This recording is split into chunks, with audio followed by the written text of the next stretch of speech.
Welcome back. Well, plans to bring a youth detention center in North Baltimore have now ended. The Department of Juvenile Services called for a locked 24-bed residential treatment center for young men. But for years, neighbors in the Woodburn-McCabe neighborhood pushed back, and now they're saying they won.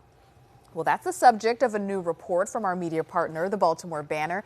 Jasmine Von Hall joins us now with more. So, Jasmine, thanks so much for being here. We want to dive right into it. So, first, tell us more about where this building was supposed to be and kind of why neighbors pushed back.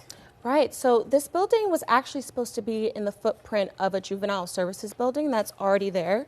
It's actually across the street from a city farm and is in the 700 block of Woodbourne Avenue, I believe. And it backs up right into some residential area. Basically, rows of homes are right behind it.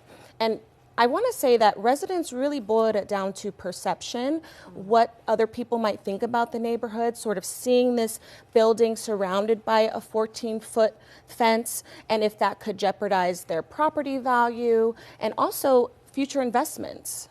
So the thing is, even in light of them pushing back, thinking about that neighborhood, so now what is the plan for that space now that that has kind of ended?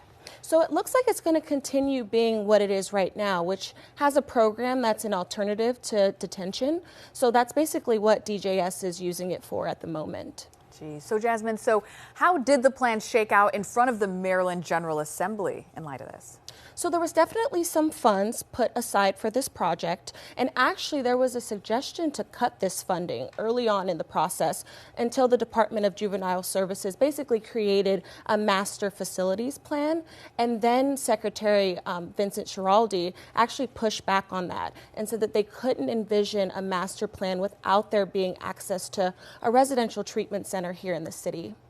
And Jasmine, you said, neighbors there kind of feel like they won, right? In light of all of this. So now what does the neighborhood association say the plans are for the community? Right. Well, one neighborhood association president that I spoke to is really seeing this as a fresh start. She wants to keep that line of communication open with DJS and talk about how they can collaborate and basically utilize that space to better benefit the community and also more programs for youths. Yeah, so anyway, I'm sure they're happy about it. Some are unfortunate. You can't make everybody happy in this situation. But thank you again for joining us tonight, Jasmine. And look, to learn more about this story and other independent reporting from our media partner, the Baltimore Banner, head over to banner.com.